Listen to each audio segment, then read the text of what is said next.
Jamaah dan Allah wa iyyakum ajma'in. Riyadhus Shalihin, kita masih ada di bab yang ketiga, kitab yang pertama, hadis yang ke-26 dari sahabat Abu Sa'id Sa'ad bin Malik bin Sinan Al-Khudri. Sang sahabat mengisahkan ada beberapa orang dari kalangan Ansor meminta materi kepada Rasul Sallallahu Alaihi Wasallam.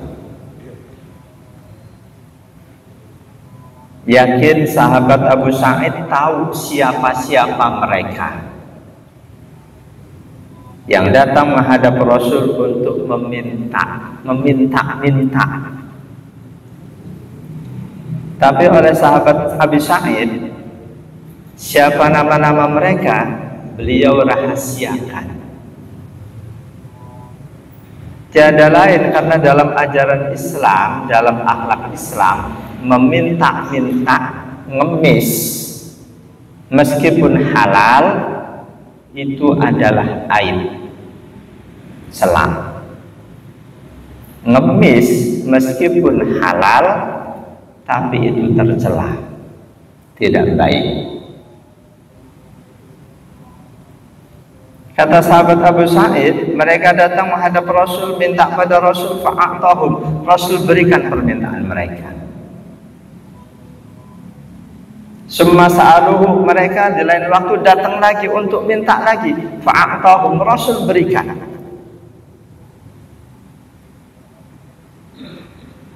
Hatta nafidha ma'indah, hingga pada akhirnya di tangan Rasul sudah tidak ada lagi sesuatu yang bisa diberikan. Ketika ada tanda-tanda mereka, sahabat Ansor masih akan meminta, faqala lahum, Rasul pun berikan nasihat pada mereka, hina anfaqa kulla syai'in biyadihi, ketika apa yang ada di tangan beliau sudah habis. Kata beliau, ma yakun indi min khairin falan adakhiruhu ankum, apapun yang aku miliki enggak ada yang aku sembunyikan dari kalian. Kalian minta, aku punya, aku berikan. Wa may yasta'fif yu'iffuhullah, siapapun di antara kalian yang menjaga diri untuk tidak meminta, tidak ngemis,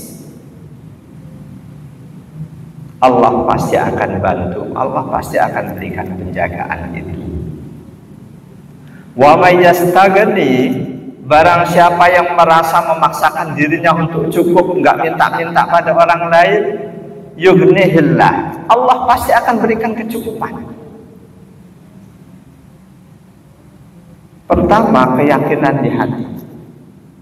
Ketika hati kita yakin banget cukup, nggak usah minta, nggak usah ngemis, Allah akan berikan kecukupan itu. Dan itu sejalan dengan hadis qudsi, ana inda dzanni abdi bi, aku akan selalu berikan sesuai dengan apa yang ada, keyakinan yang ada dalam hati hamba-hambaku. Nah, nasihat berikutnya, wa may yatasabbar, barang siapa yang menyabar-nyabarkan dirinya, maknanya memaksakan diri untuk sabar meskipun kehidupannya susah. Dia tidak minta-minta pada orang lain, dia tidak ngemis pada orang lain, dia lebih memilih untuk yatajarra'a murarata dzalik, dia lebih memilih untuk merasakan derita kehidupan yang sulit itu daripada ngemis pada orang lain. Wala yasku li ghairi maula, dia tidak ngadu kepada siapapun manusia, dia cuma ngadu pada Allah. Barang siapa yang memaksakan diri untuk sabar menghadapi kesulitan hidup, yusabbirullah, Allah pasti akan berikan kesabaran itu. Awalnya mungkin berat, godaan dalam hati, hawa nafsu, jin, minta aja, minta. Kamu kondisi kamu sudah cukup untuk kamu minta, sudah boleh untuk kamu minta, nggak usah malu, minta aja, boleh jadi.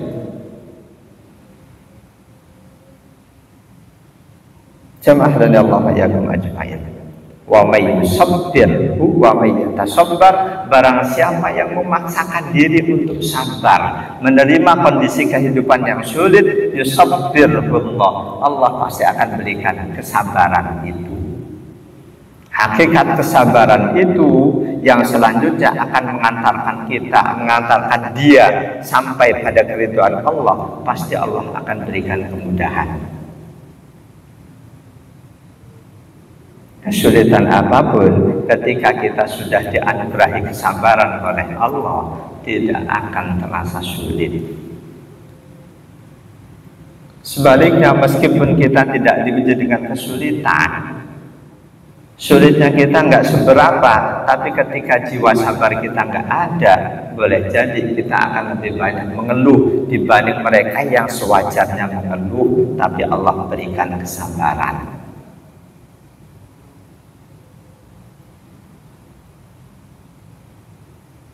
Sabar itulah puncak dari semua keindahan akhlak. Akhlak-akhlak indah yang lain tidak akan muncul dari seseorang ketika tidak ada kesabaran dalam dirinya. Akhlak indah ketika ada orang caci maki, kita tidak balas caci maki itu, melainkan kita balas dengan senyum. Nggak akan bisa kita membalas caci maki dengan senyum kalau dalam hati kita nggak ada sabar. Baru turun hujan, jalanan banyak air tergenang, kita berangkat ke masjid, anak muda naik motor nyiprang, baju kita kotor. Akhlak indahnya, kita tidak sumpah serapah dia, kita tidak caci maki dia, justru kita doakan dia. Nggak akan mampu kita mempraktekkan hal itu kalau nggak ada sabar di hati kita. Jadi sumber segala akhlak yang indah ada pada kesabaran. Fala yanalu syai'an minha illa man tahalla bi. Siapapun orang tidak akan mampu menghiasi dirinya dengan akhlak yang indah kecuali dalam dirinya sudah ada kesabaran. Jadi segala akhlak yang indah kuncinya ada di jiwa sabar. Jamaah dari Allah wa iyyakum ajma'in. Meminta-minta tidak semuanya tercela. Ada beberapa macam meminta-minta ayat ngemis. Ada meminta yang justru di situ ada ridho Allah. Ada meminta yang di situ ada kemurkaan Allah. Ada juga jenis meminta yang tidak dicintai oleh Allah, tapi Allah nggak murka. Meminta yang diridhoi Allah, yang disukai Allah, ini muncul dari jiwa dermawan. Meminta kepada orang lain untuk diberikan ke fakir miskin karena dianya nggak punya yang bisa diberikan. Diberikan ke musafir. Kita sedang ada di masjid, datang musafir, dia kehabisan bekal, kita nggak bawa duit, kita minta atau minjem pada orang lain. Itu sangat tinggi, sangat mulia. Hal seperti itu beberapa kali dilakukan oleh Rasulullah SAW. Kasusnya ada orang minta, Rasul sedang nggak punya. Ada kalanya Rasul minjem pada sahabat yang lain untuk diberikan ke orang lain. Ada kalanya Rasul minta sahabatnya untuk memberikan langsung kepada orang itu. Ini meminta yang kedudukannya sangat tinggi. Kisah Rasul pernah meminta pada orang lain untuk diberikan ke orang lain lagi. Ini kisahnya cukup masyhur dan memang harus kita teladani. Diriwayatkan oleh sahabat Abu Hurairah radhiyallahu an. Hadisnya pun sahih. Diriwayatkan oleh Imam Bukhari, Imam Muslim. Imam Bukhari riba 3798, Imam Muslimnya riba 1480. Kata sahabat Abu Hurairah, anna rajulan atan Nabiya sallallahu alaihi wasallam. Ada seseorang yang dia sangat kesulitan, kelaparan, datang menghadap Nabi untuk minta sekedar buat makan.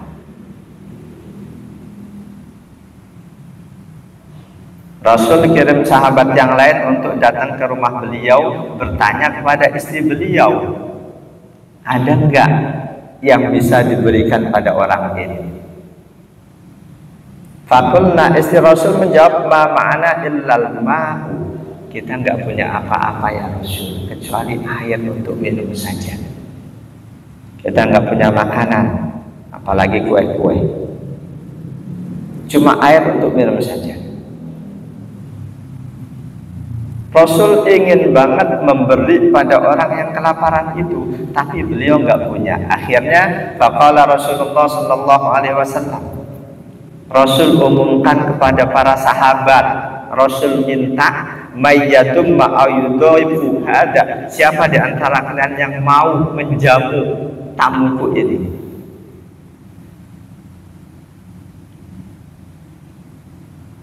Ada sahabat Nabi yang langsung tunjuk tangan, sahabat Ansor. Di hadis yang kita kaji, yang minta-minta sahabat Ansor. Tapi ini sahabat Ansor juga yang melakukan akhlak mulia. Ketika Rasul tidak memberi orang yang kelaparan, Rasul nggak mampu, sedang nggak punya apa-apa, sahabat Ansor yang tunjuk tangan. Ternyata sahabat Ansor ini juga bukan orang yang mampu, bukan orang kaya. Tapi dia berani langsung, aku ya Rasul yang menjamu tamumu ini. Si sahabat Ansor ini pulang, ketemu istrinya, langsung dia berkata, akrimi dhaifa Rasulillah sallallahu alaihi wasallam.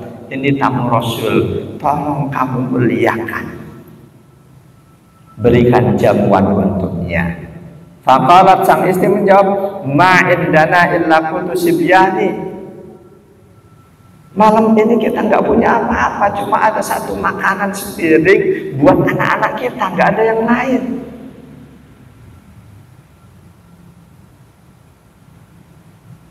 Tapi karena ingin memuliakan tamu Rasul, sahabat ini tetap. Faqala, sang suami berkata, hayyi'i ta'amak, siapkan makanan itu. Wa asbihi sirajak, siapkan makanan itu di meja makan, lampu matiin, wa nawwimi sibyanak, anak-anakmu tidurkan, nina bobokkan. Idza aradu asya'an, kalau nanti dia bisa makan, nina bobokkan aja, biar mereka tidur. Fahiyyat ta'amaha wa asbat sirajaha wa nawwamat sibyanaha. Summa qamat ka'annaha tuslihu sirajaha fa'athu faja'ala yuriyanihi annahuma ya'kulani. Ketika tamu datang, kondisi gelap, suami istri ini memperlihatkan sikap seolah-olah juga sedang makan bareng hidangan sepiring yang diberikan ke si tamu. Fabata tawiyaini, semalaman itu suami istri dan anak-anaknya tidur dalam kondisi lapar, si tamu kenyang. Besok subuhnya ketika sang tuan rumah, sang suami datang ke masjid bertemu Rasul, Rasul langsung sampaikan kabar gembira, dhahikallahu lailatah au ajiba min fa'alikuma. Allah takjub Allah ridho, Allah bangga dengan apa yang semalam kamu lakukan terhadap tamuku. Oleh Allah sikap sahabat ini disanjung langsung dengan diturunkan surah Al-Hasr ayat 9. Wa yu'thiruna ala anfusihim walau kana bihim khasasah wa man yuqa shuhha nafsihi fa ulaika humul muflihun. Wa yusiruna ala anfusihim, mereka lebih mementingkan orang lain dibanding dirinya sendiri. Walau kana bihim khasasah, meskipun diri mereka dalam kondisi sulit. Wa may yuqa shuhha nafsihi, barang siapa mengendalikan keinginan nafsunya, lapar pengen makan, dikendalikan demi orang lain yang lebih kelaparan, faulaika humul muflihun, mereka itulah orang-orang yang berbahagia. Jamaah dan Allah ayakum ajma'in. Ini meminta yang paling mulia, yang diridhoi Allah. Kita sering katakanlah Allah anugerahkan kita sikap dermawan, suatu saat kita nggak punya sesuatu, ada orang datang minta, kita minta pada orang lain untuk diberikan pada dia, itu sangat mulia. Nah, peminta-minta yang seperti ini sebaiknya tidak disebut peminta-minta, sebaiknya tidak disebut peminta-minta. Lebih baik kalau disebut mengarahkan orang lain untuk melaksanakan perintah Allah, ngajak sedekah. Masjid dibangun, kita keliling untuk minta. Ini bukan minta sebetulnya, kita ajak orang lain untuk sedekah jariah. Ini termasuk aktivitas mulia.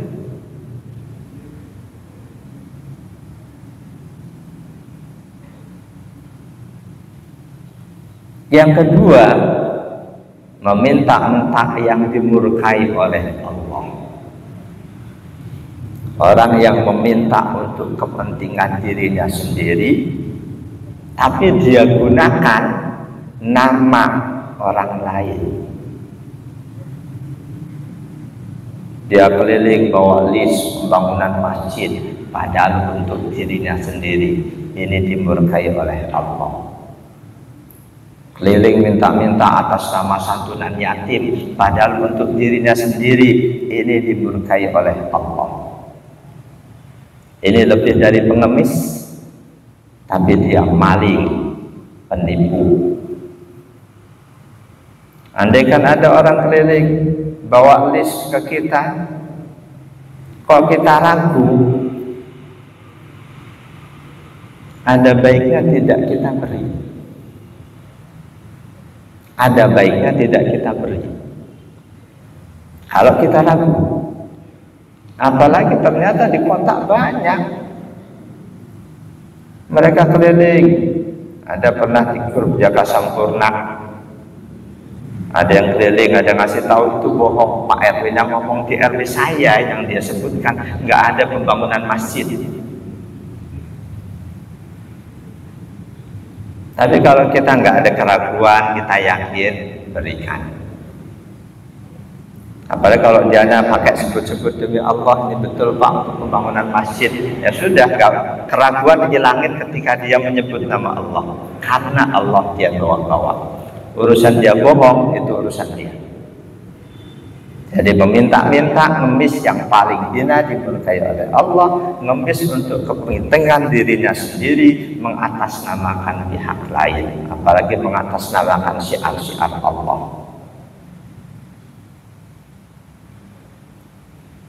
Dan yang ketiga, ngemis yang hukumnya mubah, tapi tidak dicintai oleh Allah.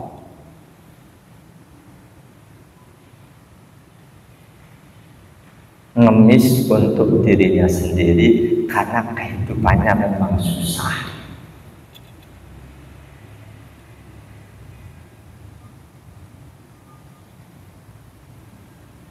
Untuk yang seperti ini, hidupnya susah, nyari kerja nggak dapat, lalu dia ngemis keliling, mubah hukumnya, atau lebih tepatnya makruh, nggak dicintai oleh Allah. Menjaga diri itu lebih baik, sesuai nasihat Rasul tadi. Wa may yastaghni yughnihillah, wa may yatasabbar yusabbirullah. Kehidupan sulit ujian dari Allah. Ketika selanjutnya kesulitan itu kita atasi dengan ngemis, melakukan sesuatu yang tidak dicintai oleh Allah, berarti kita gagal dalam ujian itu.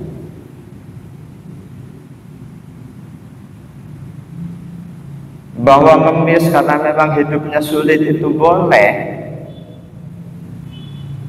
Allah tetapkan untuk hamba-hambanya yang Allah anugerahi harta lebih, di dalamnya itu ada hak para peminta-minta, hak para pengemis. Di surah Al-Dhariyat ayat 19, wa fi amwalihim haqqul lis-sa'ili wal mahrum.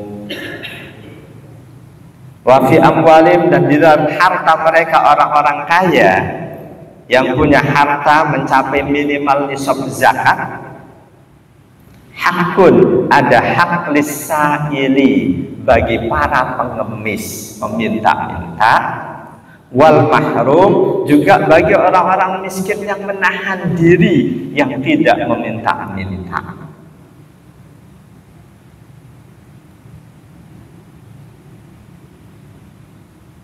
Jadi buat orang yang diuji dengan kehidupan sulit, dia lebih memilih menahan diri, tidak ngemis, tidak keliling minta-minta. Itu lebih baik dalam ajaran Islam. Salah satu sifat penghuni surga, mereka yang menahan diri, tidak meminta-minta. Ketika ada orang muslim tapi kok nggak menahan diri, merasa hidupnya susah terus dia ngemis, dia tidak termasuk salah satu sifat penghuni surga. Boleh jadi dia akan masuk surga, boleh jadi ke neraka dulu. Ada nanti di bab yang ke-79 di kitab yang pertama tentang 3 sifat penghuni surga. Hadisnya an Iyad bin Himar radhiyallahu anhu qala, dari sahabat Iyad bin Himar radhiyallahu anhu, beliau berkata, sami'tu Rasulullah sallallahu alaihi wasallam yaqul, aku pernah mendengar Rasulullah sallallahu alaihi wasallam bersabda,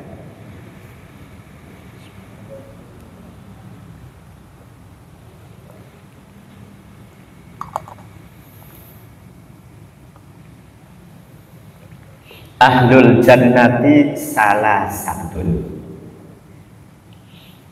penghuni surga, penduduk surga ada 3 kelompok orang. Pertama, du sultanin muqsitin muwaffiqin, penguasa, pemilik, pemegang kekuasaan yang adil, yang tindak tanduknya sesuai dengan syariat Allah, sesuai dengan taufik Allah.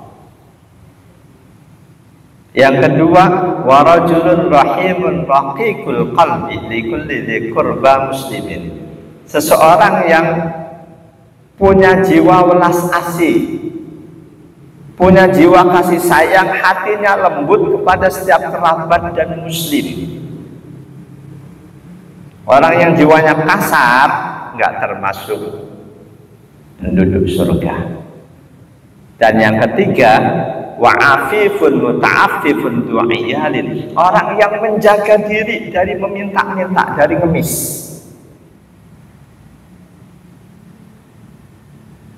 Siapapun kita yang ada salah satu dari 3 sifat ini, insya Allah kita tercatat memiliki sifat penduduk surga. Hadis ini sahih, riwayat Imam Muslim 2865.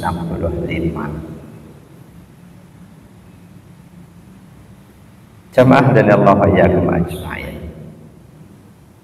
Siapapun manusia yang hasad duniawinya tinggi, yang dalam hatinya ada sifat cinta dunia, pasti dia akan takjub dengan hal-hal yang bersifat duniawi. Dia akan takjub mengidolakan orang yang kaya raya, meskipun kekayaannya boleh jadi didapat dari cara haram. Dia akan takjub mengidolakan orang yang jabatannya tinggi. Ini yang takjub dengan hal-hal yang bersifat duniawi, mereka yang hasad duniawiyahnya tinggi, mereka yang hubud dunia. Digambarkan oleh Allah dalam surah Al-Qasas ayat 7980. فَخَرَجَ عَلَى قَوْمِهِ فِي زِينَتِهِ قال الذين يريدون الحياة الدنيا يا ليت لنا مثل ما أوتي قارون يا ليت لنا مثل ما أوتي قارون إنه لذو حظ عظيم وقال الذين أوتوا العلم ويلكم ثواب الله خير لمن آمن وعمل صالحا ولا يلقاها إلا الصابرون. Suatu hari Qarun keluar dengan memakai kemewahannya,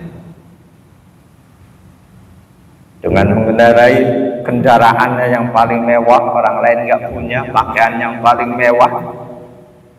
Melihat hal itu, orang-orang yang hasad dunianya tinggi berkata, ya laitalana mislama utiya Qarun, coba kami memiliki harta benda sebanyak Qarun, betapa indahnya hidup ini. Innahu ladzu haddin adzim, Qarun benar-benar memiliki harta yang sangat berlimpah. Mereka yang hasad dunia tinggi mengagumi Qarun, langsung ditegur oleh orang yang Allah anugerahi ilmu, Allah anugerahi kesadaran. Wa qala alladziina utul ilma, orang yang Allah berikan ilmu berkata, wailakum, celaka kalian.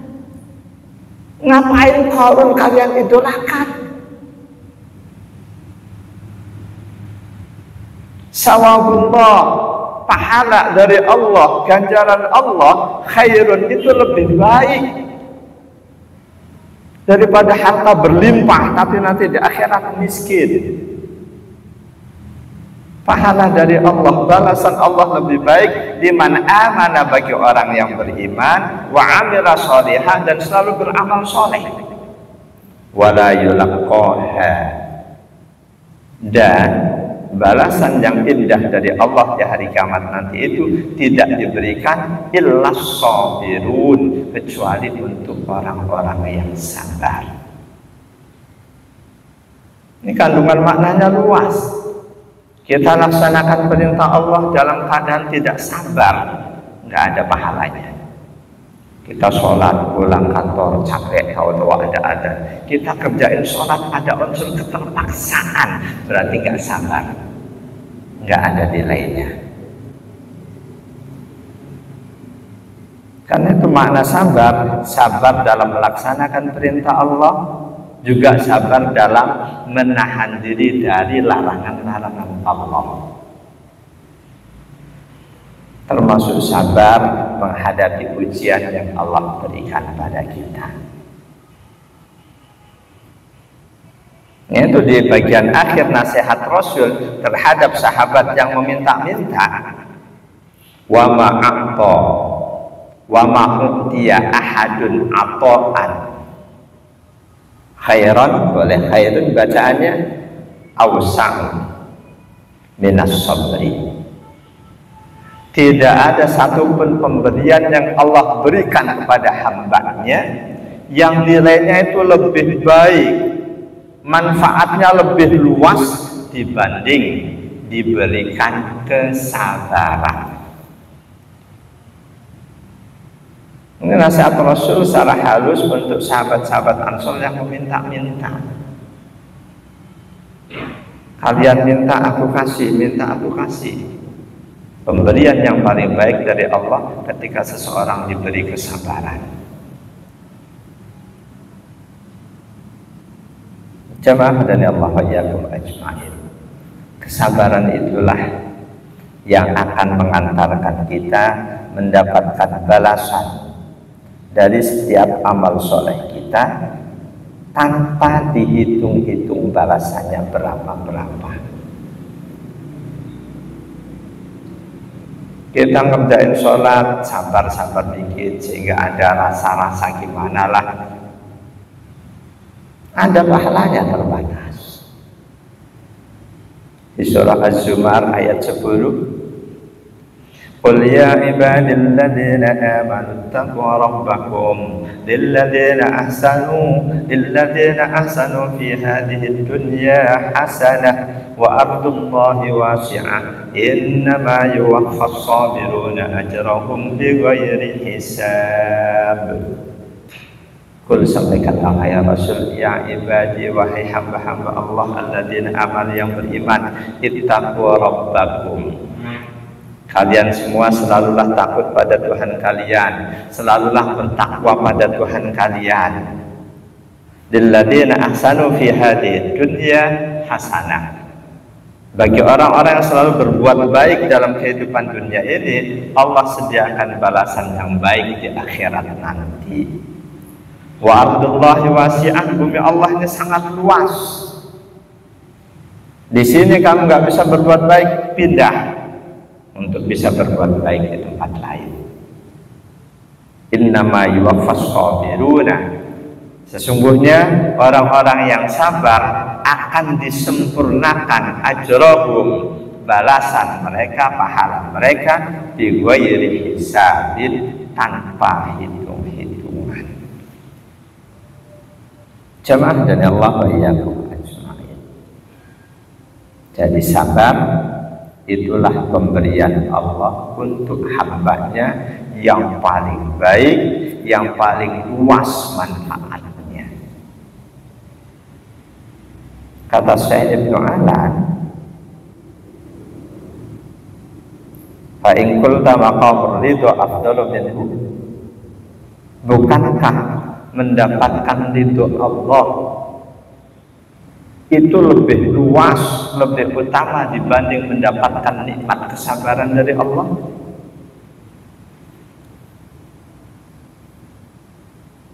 Ridho Allah paling utama, betul. Wa ridwanum minallahi akbar. Keridhaan Allah itu jauh lebih luas. Mendapatkan nikmat berupa ridho Allah itu lebih luas dibanding nikmat berupa kesabaran. Kenapa di hadis ini Rasul menyatakan pemberian Allah yang paling baik, paling utama, paling luas manfaatnya sabar? Penjelasannya, huwa ghayatuh, puncak dari kesabaran itu ridho Allah. Siapapun tidak akan mendapatkan ridho Allah jika dia terlebih dahulu tidak memiliki kesabaran. Puncak dari kesabaran adalah ridho Allah. Li'annahu la yu'tadu bihi illa ma'ah. Tidak akan disebut ridho kalau tidak ada kesabaran. Falaisa ajnabiyan anhu. Antara ridho Allah dan kesabaran itu tidak bisa dipisah. Untuk mendapatkan ridho Allah, kita harus punya sabar. Kita harus dianugerahi kesabaran oleh Allah. Idh sabru min ghairi ridho maqamun naqisud jiddan. Sabar pun nggak akan muncul kalau kita nggak ridho. Kita didolimi orang lain, kalau kita nggak ridho nggak akan kita sabar. kita terima kedoliman itu, kita bisa sabar. Atau ketika kita punya jiwa sabar, kita akan bisa menerima kedoliman seseorang pada kita. Jemaah dan Allah wa iyyakum ajma'in. Hadis ini diriwayatkan oleh Bukhari Muslim. Demikian juga Ashabus Sunnah ikut meriwayatkan hadis di mana Rasul menasehati sahabat-sahabatnya, sahabat Ansor yang awalnya demen meminta kepada Rasul. Sebelumnya sudah dijelaskan bahwa sang sahabat yang menjadi perawi hadis ini itu salah satu di antara sahabat Ansor yang pada mulanya enteng dia meminta kepada Rasul. Ketika Rasul nasihati, beliau sadar semenjak saat itu beliau tidak mau lagi meminta kepada Rasul.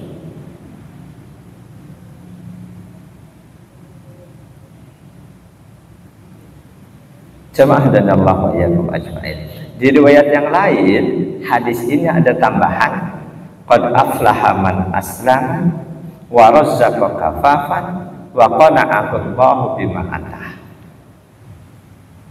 Sungguh beruntung orang yang dianugerahi hidayah Islam, diberi rizki cukup, dan diqanaahkan hatinya oleh Allah dengan apa yang Allah berikan. Qanaah. Sama halnya jiwa miskin, orang yang berlimpah harta pun tidak semuanya kaya. Banyak mereka yang jiwanya miskin, demikian halnya dengan qanaah. Orang nggak punya harta banyak yang qanaah, orang banyak harta banyak yang tidak qanaah, banyak yang tidak terima, serakah. Jadi jiwa kaya itu ada juga dalam diri orang-orang yang tidak berlimpah harta. Semoga ada manfaatnya. Subhanakallah wa bihamdika asyhadu an la ilaha illa anta astaghfiruka wa atubu ilaik. A'udzu billahi minasyaitonir rajim. Bismillahirrahmanirrahim. Alhamdulillahi rabbil alamin. Allahumma shalli wa sallim ala sayyidina Muhammad wa ala alihi wa sahbihi ajma'in. Allahumma alhimna ilman nafqahu bihi awamiraka wa nawahiyaka warzuqna fahman na'rifu bihi kaifa nunajika ya arhamar rahimin. Allahumma arzuqna fahman nabiyyin wa hifdzal mursalin wa ilhamal malaikatil muqarrabin bi rahmatika ya arhamar rahimin.